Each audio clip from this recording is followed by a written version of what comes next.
Brother Eric, sa iyong maganang panimula. Diretso na tayo sa pag-aaral natin.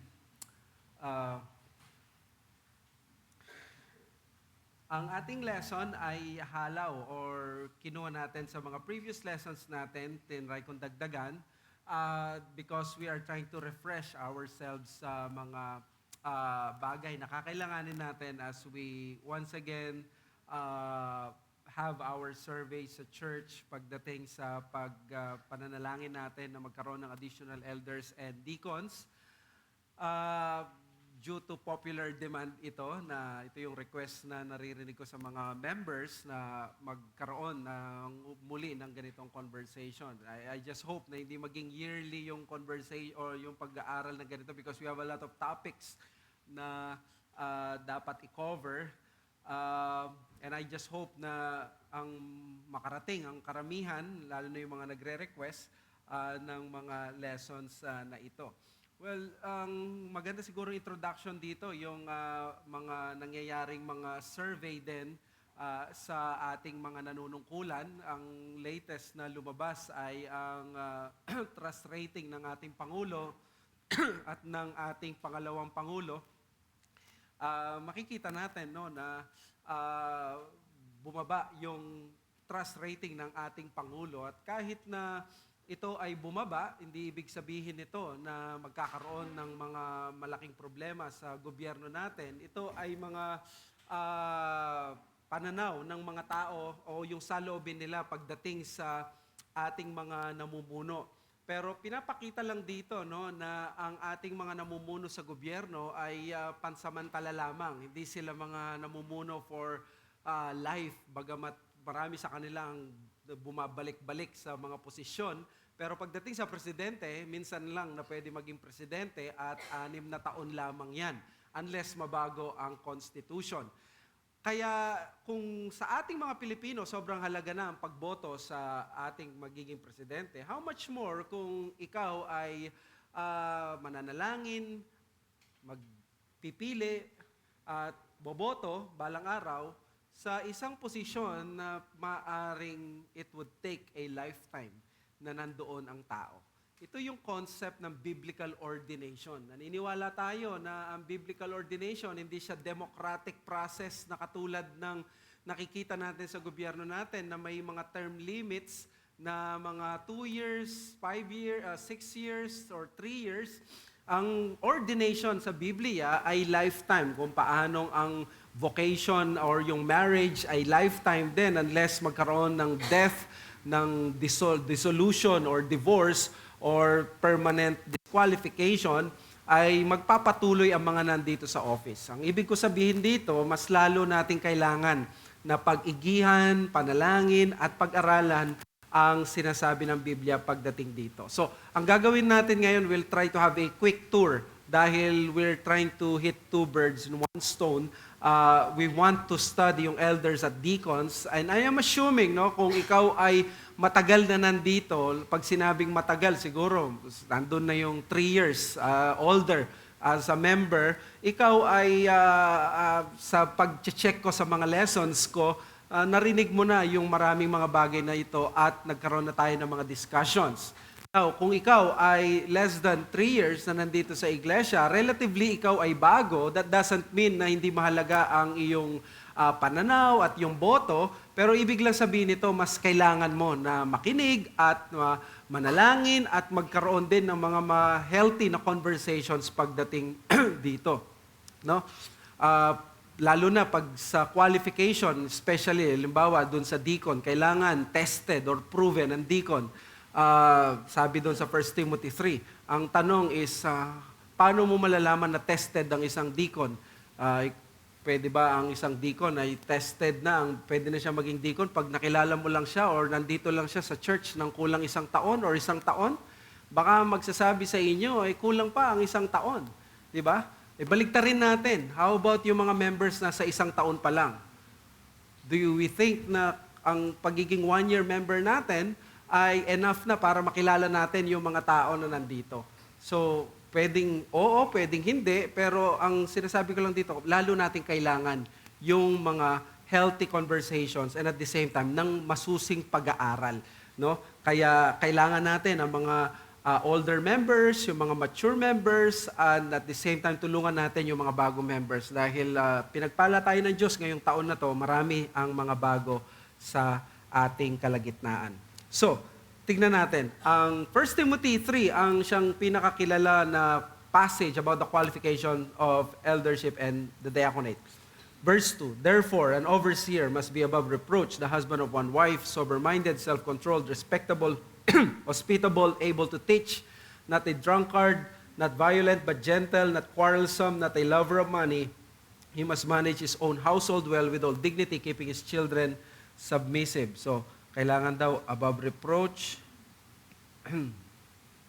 husband of one wife, sober-minded, self-controlled, respectable, hospitable, able to teach, not a drunkard, not violent, but gentle, not quarrelsome, not a lover of money. He must manage his own household well. Pag binasa mo ito, no, makikita mo, parang, describe ba talaga dito ang isang pastor o ang isang ordinaryo na faithful na Christian man?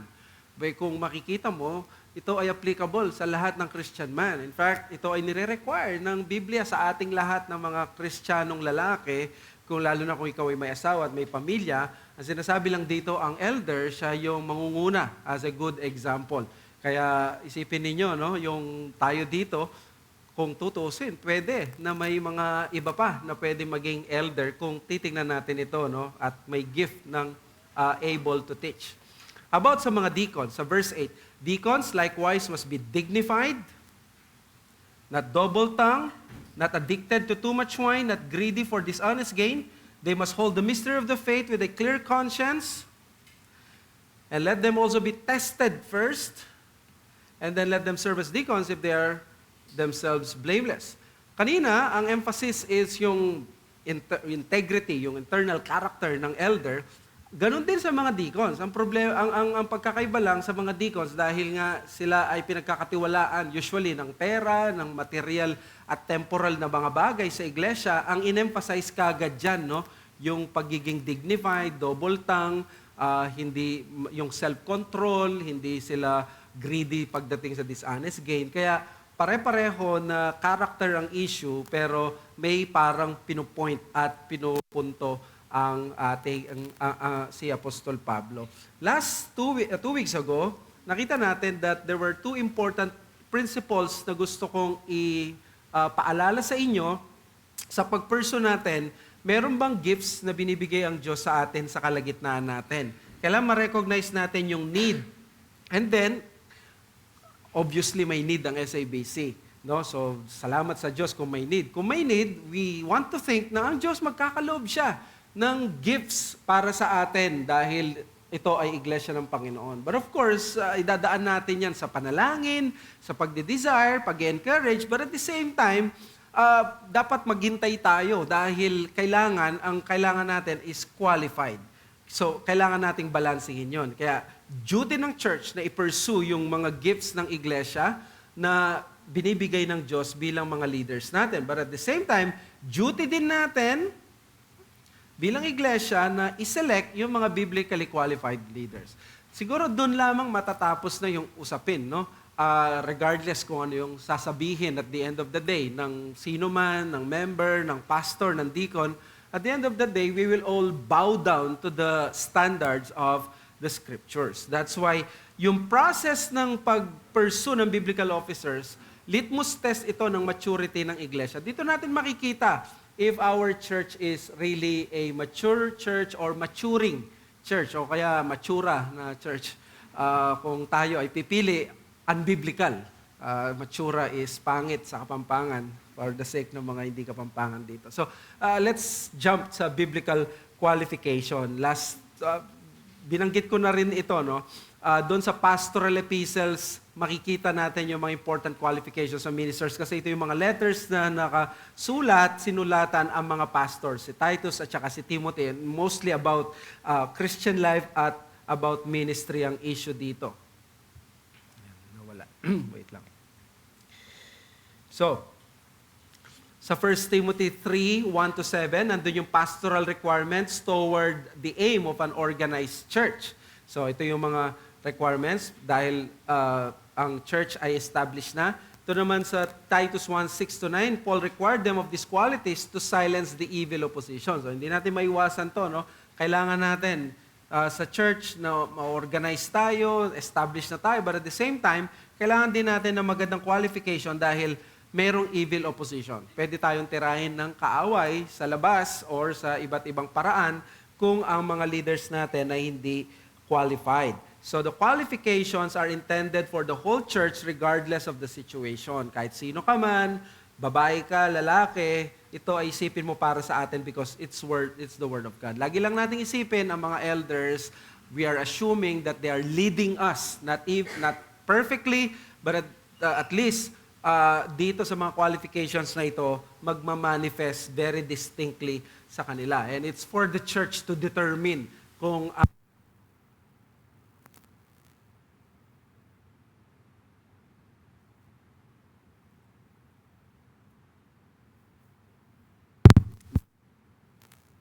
so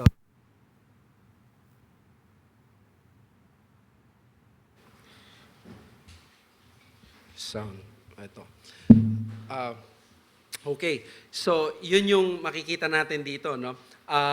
We cannot say that these are not required on ordinary men. Ang ganda nung sabi ni D.A. Carson. Sabi niya, napaka-unremarkable ng mga qualities na hinahanap ng Biblia pagdating sa mga magiging pastor. And that's what makes them very remarkable. Kasi, tingnan mo, very unremarkable kasi maghanap ka ng pastor, sasabihin niya, dapat ano yan, mapagpigil sa kanyang sarili. Dapat hindi siya lasenggo. Di ba? Parang expect mo yun sa isang dissenting tao, dissenting lalaki, pero ganyan ang ano niya, na siya ay isang tao na tapat sa kanyang asawa at inaalagaan ng kanyang pamilya. These are all expected sa isang ordinary Christian. Kaya napaka-remarkable nitong pagiging unremarkable ng mga qualities. Okay? Thank you.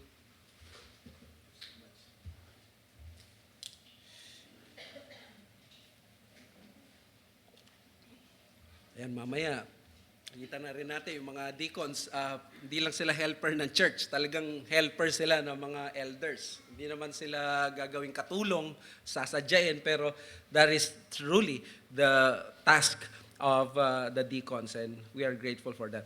Now, yung elders, gusto kong i-emphasize ito na mga elders, nagsiserve sila by leading. Kasi, merong minsan na unbiblical or parang unhealthy expectation sa mga elders or sa mga magiging elders. Di ba parang ang gusto natin sa kanila, sila yung mangunguna na maglinis, mangunguna sa mga activities na ganito. We want that na parang anytime, kung kaya nila, go sila. Pero remember, while it is good that the elders are examples of service in practical matters, but their calling is primary to serve the church by leading or ruling the church. So sa paglilid ng isang elder, makikita natin, yun yung paraan ng paglilid niya. No?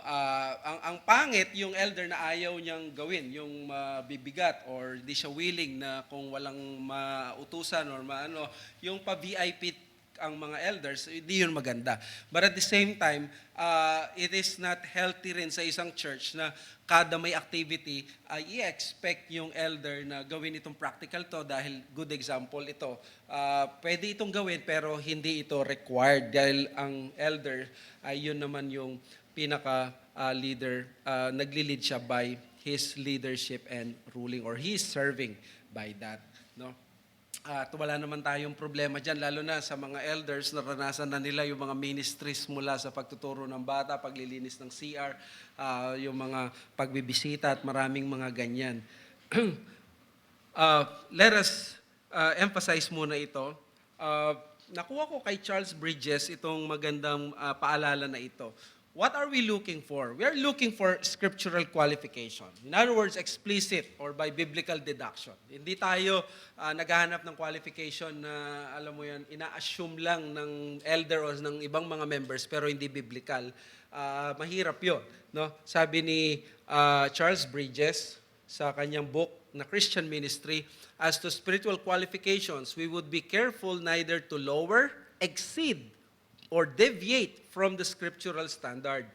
It is obvious that all requisites, though none without bearing upon the efficiency of the ministration, are not of equal moment. We must therefore distinguish between what is desirable and what is essential, between what is wanting from immaturity or inexperience, or in the substance and character of the man. So, diyan mo makikita yung discernment natin as congregation and maturity kung ang tao kulang, meron siyang ganung gift at pwede na siya sa eldership at syempre wala namang perfect, konti na lang yan na mag-i-improve din, or ang pinag-uusapan dito is someone na immature pa at hindi pa siya mature sa ganitong bagay. So again, this is a challenge for our discernment.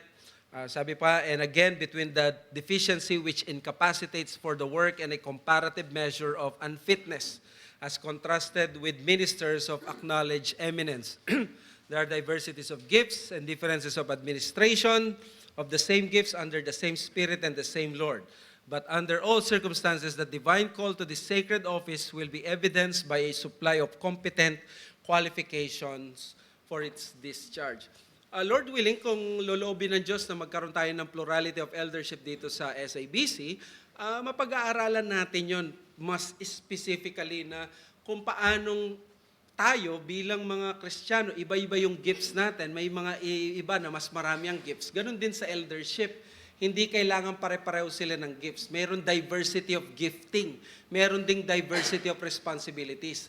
Hindi pareho. May mga elders na mas marami talagang trabaho, lalo na yung mga nasa full-time or nagro-rule. Yun ang sabi ng 1 Timothy 5:17, they that rule well are worthy of double honor. Ina-assume natin sila yung mga nasa ministry of the word.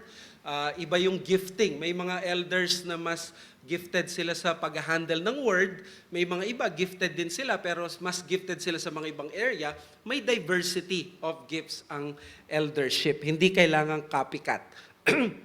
And then, we are looking for all essential biblical qualifications as laid out in the text. So, we are not looking for excessive qualification.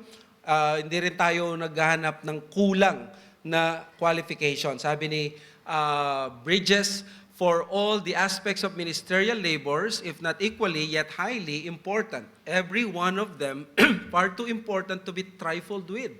The right performance of each affords facilities for the rest and gives additional beauty and efficacy to all. To be fit for only one department cannot be greatly impede our activity and diminish our success.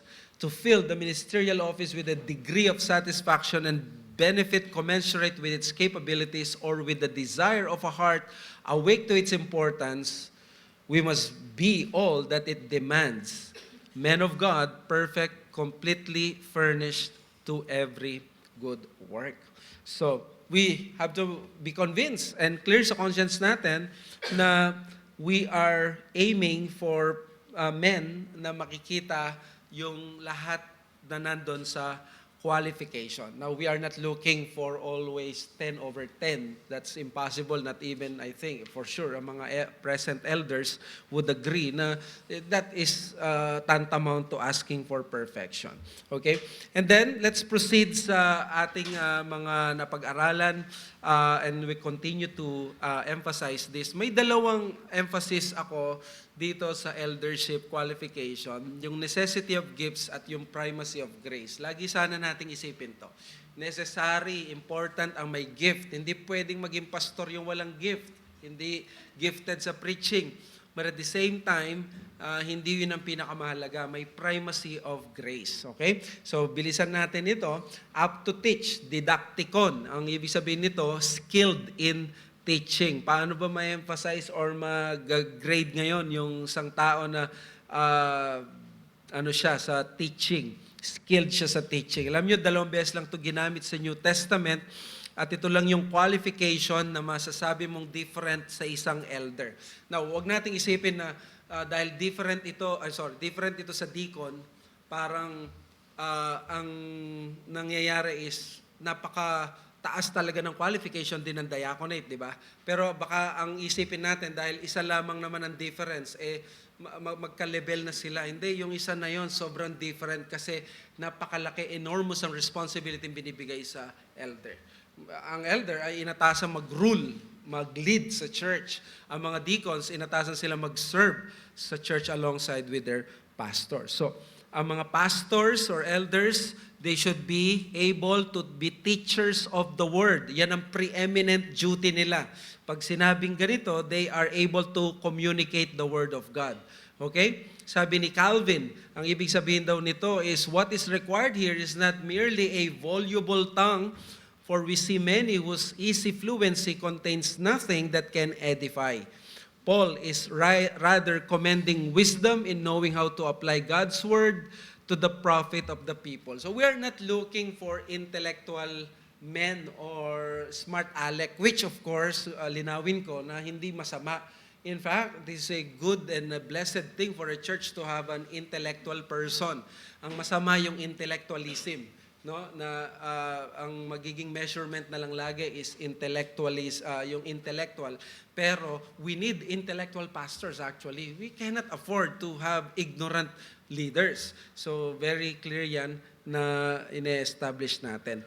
Kaya ang challenge dito, kung mahalaga ang mga gifts na ganito, wag natin itong i-belittle, wag natin itong smulin.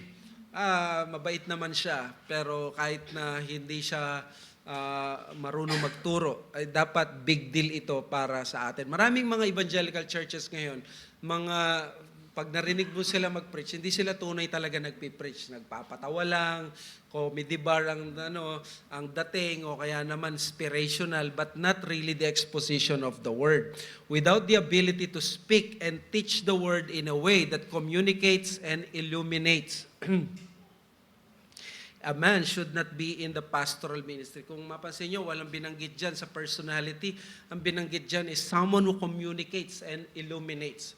Diba? We are blessed to have mga kapatiran natin na able to communicate the word of God in a lively way. But remember, a lot of men that have been used by God are those people na simple, yet they communicate the word. They just speak from the pulpit, yet nagtetend ka na makinig sa kanila.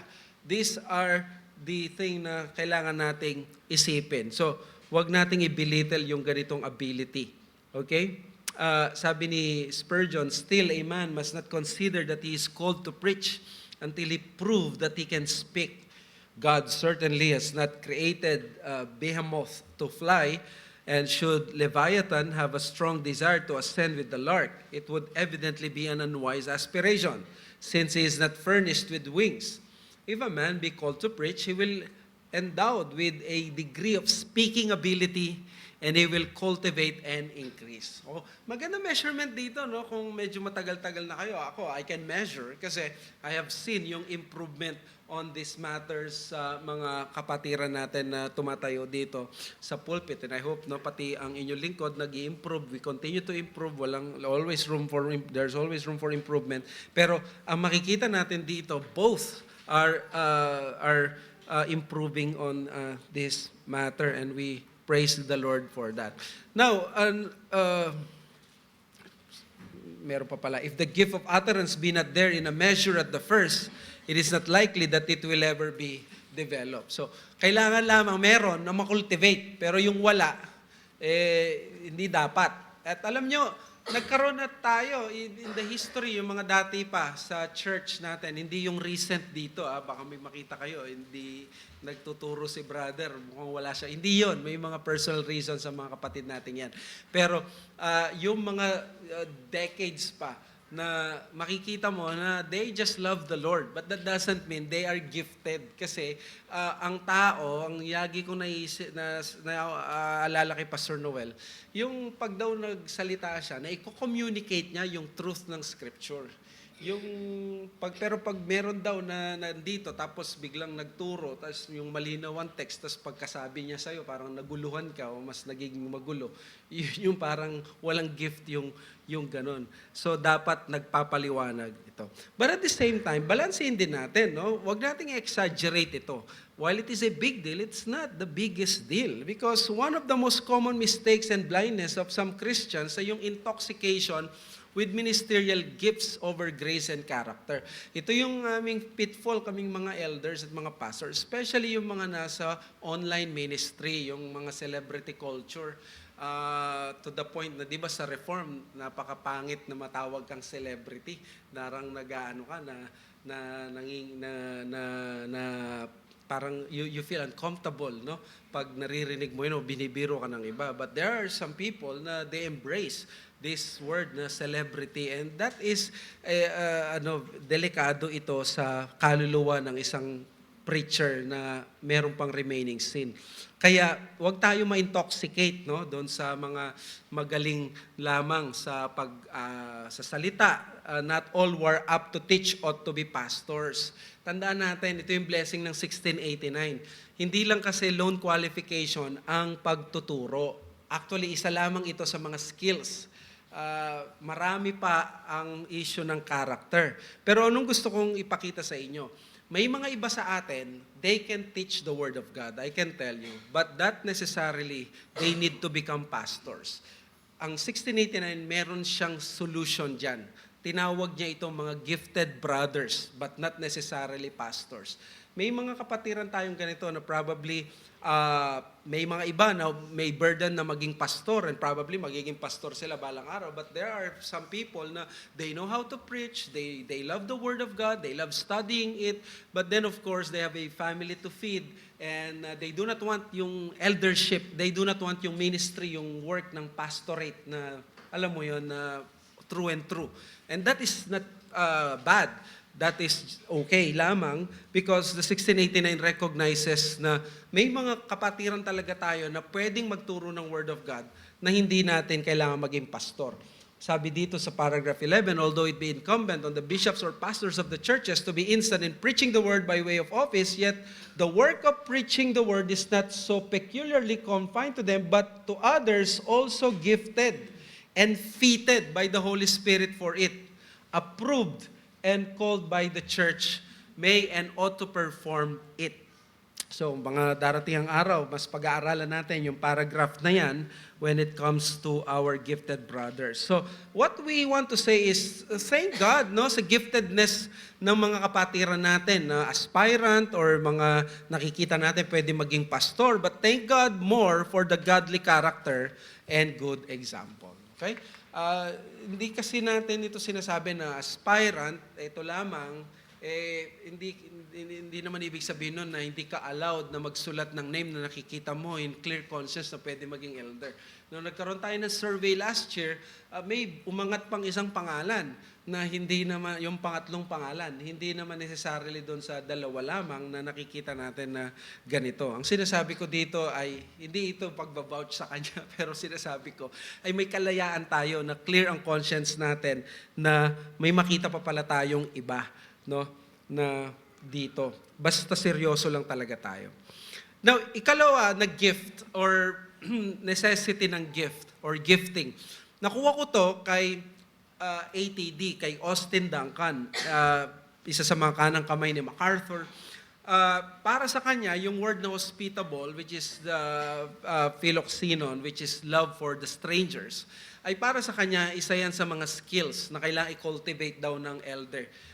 Pwede siyang character grace siya para sa iba, pero para kay Austin Duncan, dapat makita rin siya as skills kasi pwede siyang makultivate at dapat na ang lahat ng mga pastor ay i-embrace ito.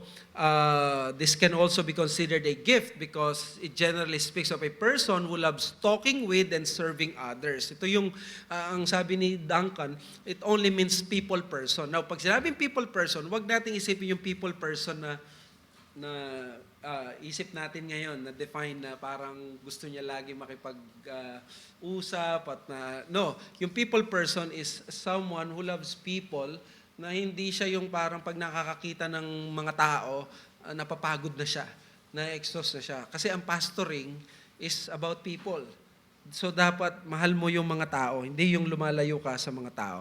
So this person is willing to be disturbed and does not distance himself from the people by erecting a lot of barriers at na mga protocols para lamang ma-approach siya. Sabi ni Ryken, hindi yung Ryken natin, kundi si Phil G. Ryken, being hospitable is one of the highest na important Christian virtues. Okay.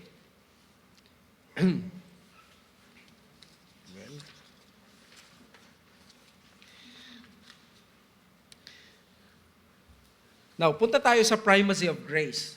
Ang primacy of grace, ito naman yung mga character. So, may dalawa tayo na necessity of gifts, which is kailangan up to teach and then hospitable. By the way, may magandang book no si Rosaria Butterfield about hospitality na hindi lamang pang pastor. Maganda daw ito yung mas ma-cultivate nating mga 21st Christians kasi yung 21st Christianity natin masyado tayong individualized. Yung gospel tuloy hindi siya na nakikita ng mga unbelievers or ng ating community kasi masyado tayong individualistic na ayaw natin na tumatanggap ng bisita, ayaw natin minsan na nakikita yung bahay natin, masyado tayong protective, yung parang nagiging territorial tayo. No? Pero maganda na ma-cultivate yung pagiging hospitable natin. No, kaya salamat sa Diyos sa mga members natin na ino-open nilang kanilang mga bahay for fellowships. We appreciate that at magandang ituloy yan. Now, primacy of grace. Most of the qualifications for the pastorate pertain to the character, graces, maturity, and conduct of man. So, character, graces, maturity, and conduct. May great reminder tayo dito. Grace is primary over gifts and character is always over talents. Matagal na yan na naririnig ninyo because that's biblical, no? At ang great comfort naman dito, may pwedeng mag-vary in terms of degree. Some are increasing faster, but all should be present. So lahat nandun, pero again, we are not looking for 10 over 10, but we are looking doon sa fruit na nandyan lahat yan, but at the same time, increasing. So, punta tayo sa public life. No? Bilisan lang natin ito kasi gusto natin maabot yung mga deacons. Number 1, overall testimony, blameless and above reproach. This is the pastor is not perfect, but he cannot be accused of anything sinful or offensive that can reproach the ministry. And there's no glaring conduct of or habits, worldliness, divisiveness, laziness, indulgent lifestyle, unruly conduct. Yung blameless kasi para siyang umbrella na parang walang mapipintasan. That doesn't mean na perfect ka kasi ang Greek word nito is anipilemton, which means without reproach. Ang legal term nito cannot be arrested. Okay? Maganda yung sabi ni John MacArthur dito. Above reproach cannot refer to sinless perfection because no human being could ever qualify for the office in that case. But it is a high and mature standard that speaks of being a consistent example. It is God's demand that his steward live in such a holy manner that his preaching would never be in contradiction of his lifestyle, that the pastor's indiscretions never bring shame on the ministry, and that the shepherd's hypocrisy not undermine the flock's confidence in the ministry of God. So, yung above reproach kasi, it is something na kahit gaano kagaling, katalino, if nakikita yung glaring inconsistency sa buhay mo, ay magkakaroon ng struggle ang mga listeners sa iyo. Kaya, yung public life ng isang elder ay halaga. Dagdagan na rin natin dito na practical sense yung mga pagdating sa public, no, walang mga burner accounts or yung mga iba-ibang mga nakatago, anong tawag dito, na mga accounts sa social media at sa mga iba. Merong ganong na discipline na elder sa Amerika na gumagamit siya ng ibang mga accounts, tapos siya pala yun, and then nagsasalita siya ng mga masasama sa mga ibang mga ministries at mga ibang tao. So, okay. Sandali lang po. And then family life, husband. Sorry. So ituloy ko lamang, no? Sa husband and father. So ito yung family life ng isang elder, yung marital fidelity, husband of one wife. Ang literal interpretation nito is one woman man. May lumapit sa akin, anong ibig sabihin nito? Pwede ba daw maging pastor ang single? Mukhang hindi yata kasi husband of one wife. Ang tinutukoy dyan is one woman man. That means he is faithful kung ano man siya. Katulad sa church covenant natin, if you're unmarried, wala kang sexual relations. Kung ikaw ay married, you are faithful to your wife. So the qualification points primarily to the moral integrity and sexual fidelity of the office bearer. So, sabi dito ni John MacArthur, the phrase one-woman man doesn't refer to marital status at all. Paul is giving moral qualifications for spiritual leadership, not outlining what an elder's social status or external condition is to be. It speaks of the man's character, the state of his heart. If he is married, he is to be devoted solely to his wife. Whether or not he is married, he is not to be a ladies' man. He is a one-woman man.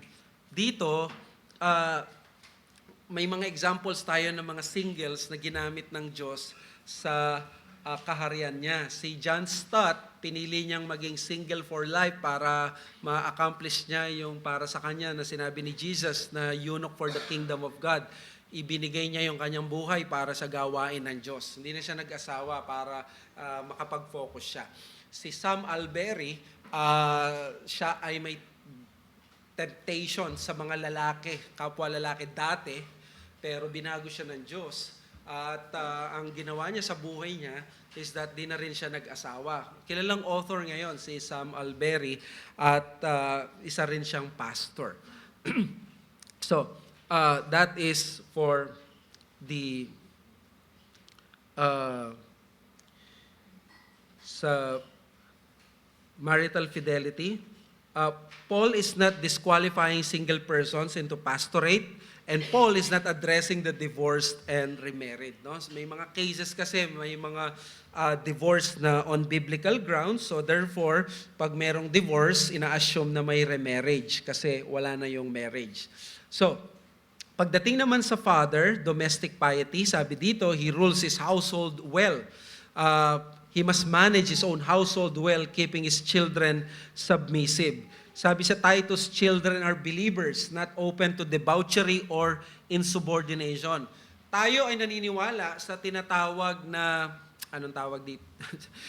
Yung tinatawag na monergistic regeneration, which means kung monergistic regeneration tayo, we know na hindi natin pwedeng puwersahin ang kaligtasan, even yung anak ng deacon, anak ng pastor, o anak ng member. So therefore, ang ibig sabihin nitong children are believers, hindi nito nire-require na kailangan maging Christian ang anak ng mga pastors. Although of course, yun ang desire ng lahat, no? At yun yung pinaka-desire. In fact, mas mahalaga pa to para sa kaysa sa pagpapastor, yung makita mong maligtas ang mga anak mo. But it is not always the case, no? So, the home is the first sphere of an elder, and he must demonstrate his irreproachable behavior. So nakita mo, no?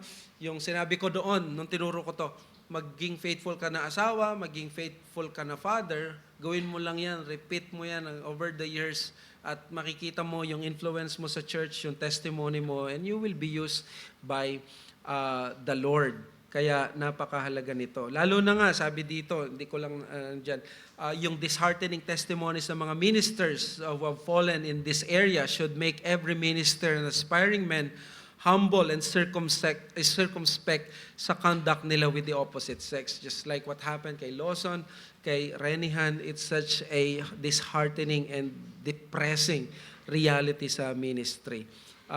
Sabi ni Mayu, it is important to emphasize that the standards absolutely define one aspect of the prerequisites of the ministry. They are not culturally outdated. They are not optional or open for redefinition. These biblical imperatives are just as relevant today as they were when written by Paul 2,000 years ago. The New Testament certainly does not ignore the potentially severe pressures of the ministry.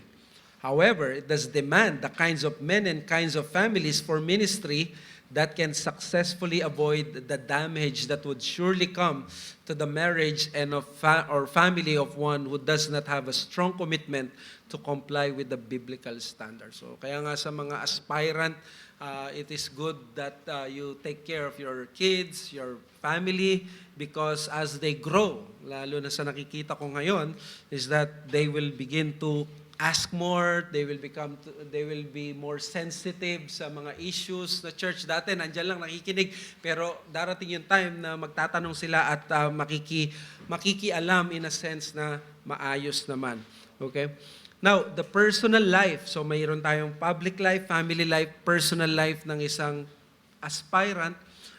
Dapat daw nagpo-possess siya ng good moral judgment. Paano natin masasabi na may good moral judgment siya? Ang sabi ng 1 Timothy 3, sober-minded. Ito yung nephalion. Ibig sabihin nito, temperate. Sabi ni Gordon Fee, a sober-minded man is free from every form of excess, passion, or rashness. His way of life is circumspect and moderate, watchful with regard to temptations of the world. Hindi mo siya kilala as someone given to debauchery. Marunong siyang mag-practice ng self-control. Kaya ang main argument dito ng pastoral epistles is moderation in the man of God. Sabi ni Calvin, for this is spiritual sobriety when we use this world so sparingly and temperately that we are not entangled with its allurements. And then, sabi rin, kailangan ang elder ay self-controlled, soprona, sound mind, controlled or sensible. Ano ba yung pagkakaiba ng sober-minded na temperate at yung self-controlled na tao? Ang word daw na ito, it indicates a person who is serious about spiritual things. No?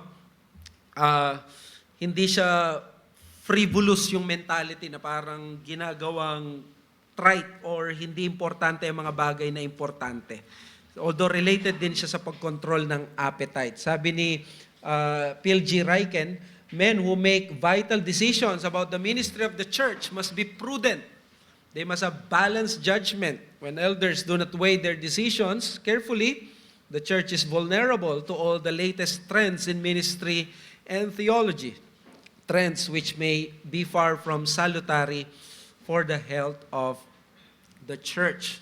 So again, very important ito na aspect ng isang elder dahil magde-decide siya sa mga church matters and kailangan dito yung prudence. And then respectable, kosmion, orderly, may propriety. Ginamit ito ni Paul sa 1 Timothy 2:9 sa modesty and good arrangement. Ang opposite ng taong respectable or kosmion ay yung tao na parang chaos or chaotic. Yung lifestyle niya very chaotic. He approaches all aspects of life in an orderly, systematic manner. Then, not quarrelsome, not pugnacious, hindi siya bully, hindi niya dinadaan ang anumang conflict or conversation sa paraan na mabubuli ka. So, he doesn't solve problems with his fist. Yan ang literal meaning ng meplekten. Ang meplekten, ang ibig niya sabihin is someone who solves problem without the fist. No? Hindi ka nangahamon ng away. 2 Timothy, his character must invite a good company and avoids conflict. Sa 2 Timothy 2:24, the Lord's servant must not be quarrelsome. And then, sa personal life, letter B, known for self-mastery.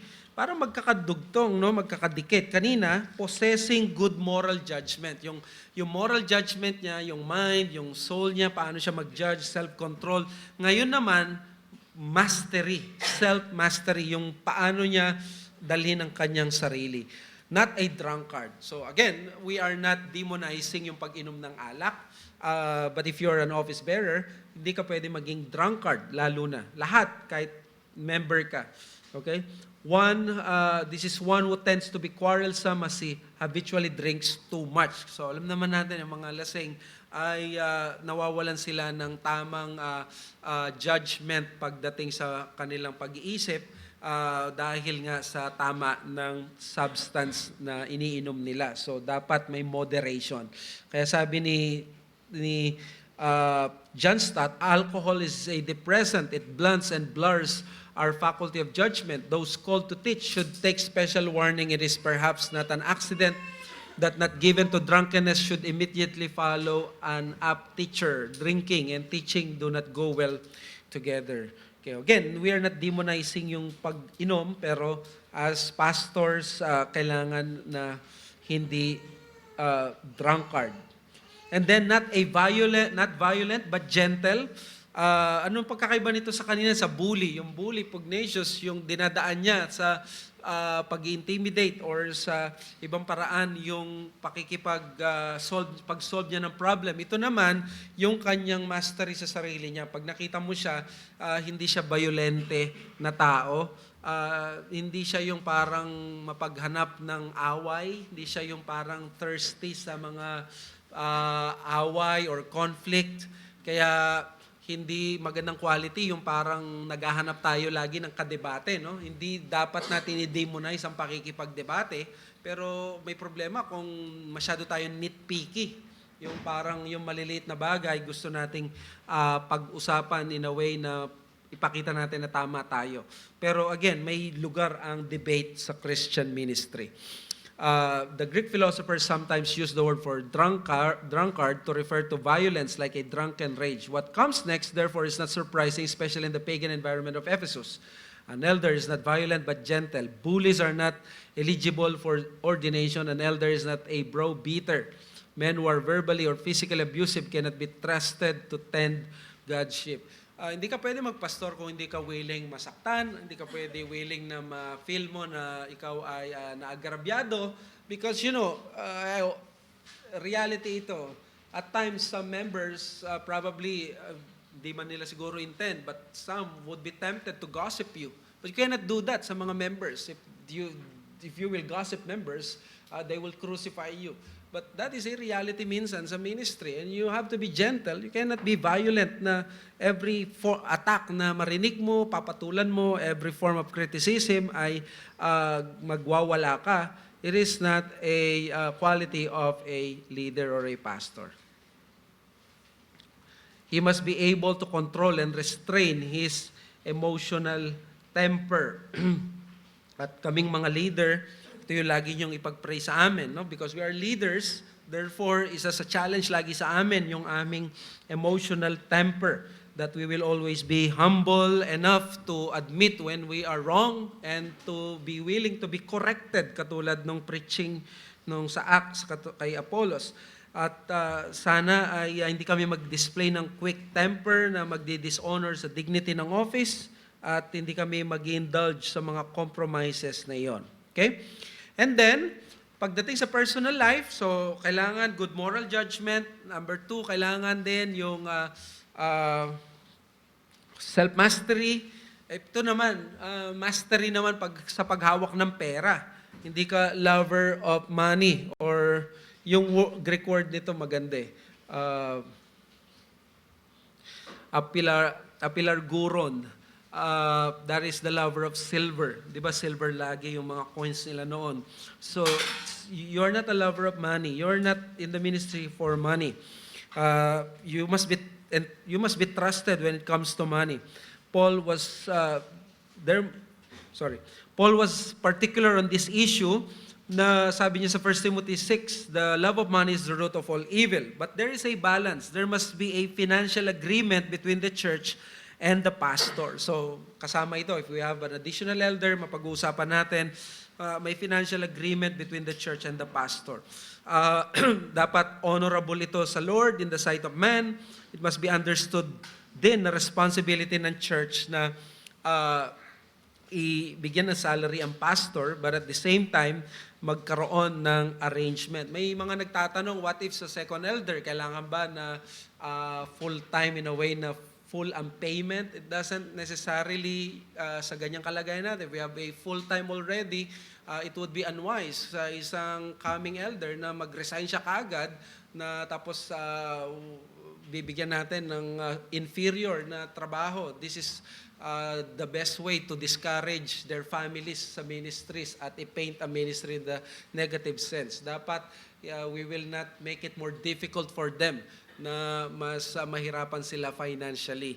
Kung according sa kaya ng iglesia na monthly na kaya niyang ibigay, dapat matuto natin tanggapin kung anong magiging result nun. If the result is, oh yes, kaya na ito sa isang buong buwan na magtrabaho ka dito at iwanan yan, good. But if it is not, kailangan tanggapin natin na maganda, magkaroon ng mga transition period where he can have a job or at the same time, job na ganito. But the aim always is to have a full-time na salary. Yan ang aim lagi. Not necessarily kailangan sa first year niya, ganun na, dahil second or third elder, fourth elder ito. Sa ibang bansa at saka sa Manila, pwede yun dahil malalaki yung mga income sa mga churches nila, lalo na sa US. But it is not necessarily the case if you are in a province. And then spiritually experienced, not a recent convert, newly planted, parang planting trees. So, as befits, yung pag sinabing spiritually experienced, hindi siya dapat puffed up. Colorful meaning nito to becloud, to envelope with smoke. Figuratively, it means to inflate with self-conceit, self-centered fantasy, na mataas ang tingin niya sa sarili niya. Then fall into the condemnation of the devil. Does not mean that the devil will judge him, but will experience the same demotion kapag ang taong ito ay naging mapagmataas. And then, good public reputation. Sabi dito, well thought of by others. Sana wala namang, yung pastor namin, kilalang takaw sa gulo. O kaya yung kinakahiya natin sa social media, yung parang, pastor mo ba yun? Ay, hindi ko pastor yun. Palaaway yun sa social media. Good public reputation, well thought of by outsiders. No? And then to recognize a man without due regard for his reputation might end up discrediting the church. Hindi natin maiwasan na ang pastor connected at representative siya ng church. Kaya pag pupunta siya sa labas, kahit let's say mga politiko, pag sinabi, pastor yan ng ganito, hindi na nila maihiwalay yun. That is why maganda yung good public reputation. And then theologically committed. Kahit gaano siya kagaling magsalita, kahit gaano siya kamahal yung iglesia, kahit gaano siya kung hindi niya ine-embrace fully yung 1689 at hindi niya kabisado yung ating theology, hindi rin po pwede yan.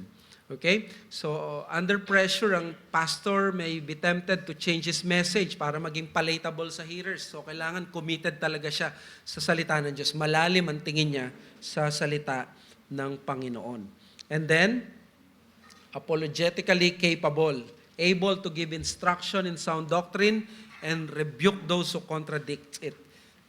Meron siyang ganitong kakayanan din. Willing siya na mag-apologetics ministry. Okay? So, let us say this, the commitment to acquire a biblically qualified pastorate is a commitment to biblical church order. So, what we are doing here, hindi ito parang, anong tawag dito, nagbobotohan na. Hindi pa po tayo nagbobotohan, nagsisurvey pa lang, no? Hindi itong parang, kay ano ako, hindi po sila nagkakandidato, ha? Hindi sila nag-aawayan na dito kayo sa akin. Ito yung 1 Corinthians 1 na ayaw mo pa Polos, ayaw mo pa. Hindi tayo ganun. Ang tinitingnan natin dito, biblical church order ang ginagawa natin dito. Kaya very important. Pero hindi natin pwedeng palampasin to kasi mabibitin, parang elders lang ang mapag-uusapan, maganda itawid natin to. Deacons, leading in service. Deacons are not pragmatic or practical solution to church problems, but they are God-given solutions that help both the elders and the congregation. In-emphasize ko to, no, kasi nasa generation tayo ngayon na parang jahe kapag siniserve ang isang elder, isang pastor. Pero kayong mga pwede maging deacons, inuunahan ko na kayo. Servant talaga kayo ng mga pastor. We hope no hindi mga abuso yung pastor ninyo, hindi kayo gagawing alipin, sinasadya, pero yun talaga yung magiging trabaho nyo. No? Kaya kung ayaw nyong matawag na yes man, o kaya gugustuhin nyo, ako yung magbabantay kay pastor, ako yung magiging counter, check and balance niya, hindi diaconate ang para sa'yo, ang hinahanap mo. Okay? Hindi yun nilikha ng Panginoon para dyan. Okay. Sa Baptistic Congregational Churches, ang mga deacons, very good ito, for temporal matters sila. Ang normal setup, plurality of eldership, and then the diaconate, plurality din. Yun yung setup dati, was a plurality. But until 1900s, yung mga churches, they began to adopt the solo pastor and the deacon board model. So, problema ito. At nagkaroon ngayon ng problema na yung mga maraming Baptistic churches, including yung mga mega churches na Baptistic, ang nangyari sa kanila, may isang senior pastor at may mga deacon board model na ang mga deacons, sila yung parang nagko-control talaga sa operation ng church.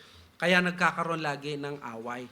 Ang good news dito, nung nagkaroon ng resurgence ng Calvinism, nagkaroon ngayon ng pagkagising, hindi lang sa 5 points, kundi pati sa biblical diaconate. Ano nga ba ang biblical diaconate? Sabi ni Matt Smethers, in more recent years, there seems to be a drive among many churches to replace the executive board mentality with a more historic vision for deacons. In this approach, deacons coordinate various ministries in the church as a means of supporting the elders. So, malinaw dyan. Kaya our understanding about deacons should be informed by Scripture, hindi yung ating mga tradition. So, bilisan natin. Deacons, they are not the parallel or equal to the pastors. This perception is caused likely by their similarity. Lagi pareho silang ordained officers. Kaya ang tingin ng iba, ordained officer naman siya, kaya parang pastor na rin siya. Yes, pareho silang ordained, but only pastors were specifically ordained for the primary and most important task of preaching and spiritual oversight. Ang mga deacons, di sila nag-o-oversight sa mga members, no? Hindi sila qualified about doon. Pwede silang qualified personally, pero they were not qualified by their office. The title deacon also suggests one who has a secondary role as one who comes beside and assists others. Deacons are not involved in the important tasks of teaching and shepherding. These tasks are reserved mainly for the elders. Rather, the deacons provide assistance and support so that the work of the church can continue effectively and smoothly. So just because they are officers, does that mean their office is already a position of separate authority from that of the elders? Sabi ni Matt Smethers, when deacons start to function either as leading shepherds over the whole congregation or as board of directors overseeing various staff and committees, the Bible's job description for deacons has become blurred. Further, any structure that encourages deacons to function as a counterweight to the pastor or elders, a second house of legislature to check and balance pastoral decisions, has overstepped its biblical bounds. Though this may not have been the intention, far too often it is the effect. Now, ang blessing sa SIBC, maganda yung relasyon natin ng mga deacons at ng elders.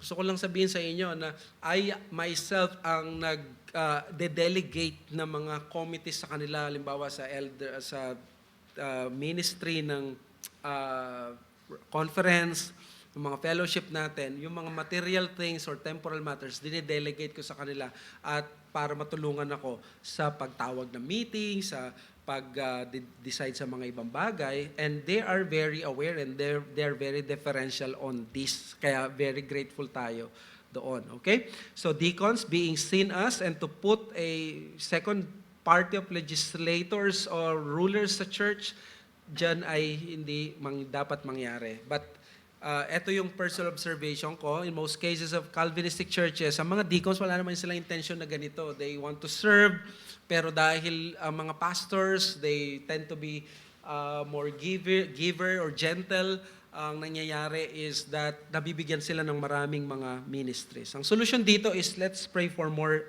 deacons. Okay? So, number 2, kung gusto mo maging deacon, eto, shock absorbers. So, kung gusto mo ng magulong buhay, mag-pray ka na maging deacon because sa mga issues sa church, no, na patungkol sa ministry, ang inaasahan na maging shock absorber talaga mga deacons. This is considered to be the most overlooked responsibility of a deacon. Now, we're talking about responsibility kasi ang ating mga requirements at yung mga qualification halos inaulit lang naman. So parang in-skip ko na to para mas magkaroon kayo kasi ang dami daw conversations nangyayari ngayon, no, which is good. Kaya para madagdagan yung mga points at pointers ninyo. Okay, so this is considered to be the most overlooked responsibility of a deacon. The apostles face a great problem in Acts 6. Walang pagkain. So anong ginawa ng mga deacons? With spiritual insight, the leaders did not just see a problem that would only require a one-time temporary solution. Sabi nila, hindi tayo maghahanap lang ng pagkain. Maghahanap tayo ng office para may aasikaso na ito, na dito. Dahil mauulit at mauulit lang ito. So seeing the problem would distract them from their work. Sabi niya, it is not good for us to serve tables. Sabi niya, hindi maganda ang mga pastor sila ang gagawa nitong mga benevolence na bagay na ito. Hindi sila yung magandang mamalengke, ayos ng ganito. They must study the word, preach the word, and pray.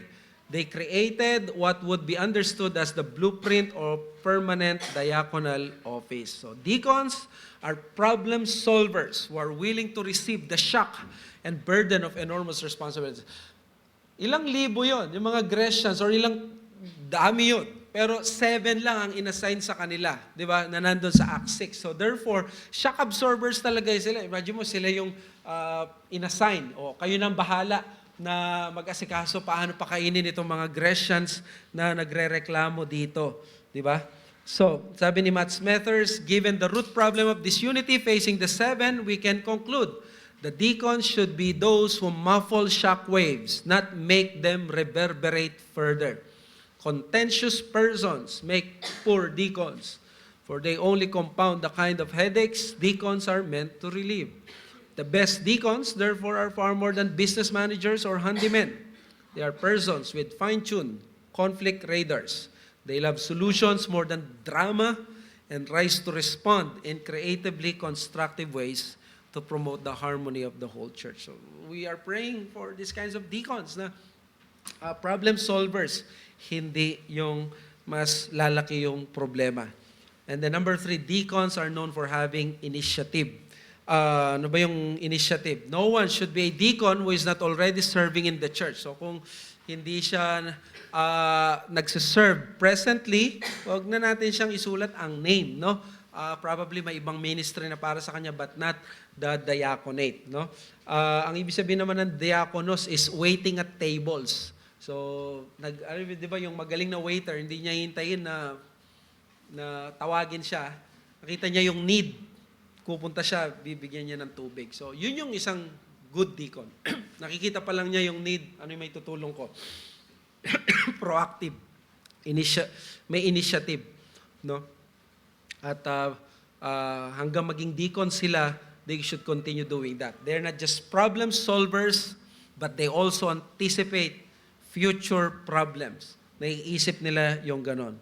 Therefore, they must be good in spotting problems and have the willingness to do what it takes since at times, thankless job ito. So, point, a biblical deacon is driven by his sense of responsibility in service.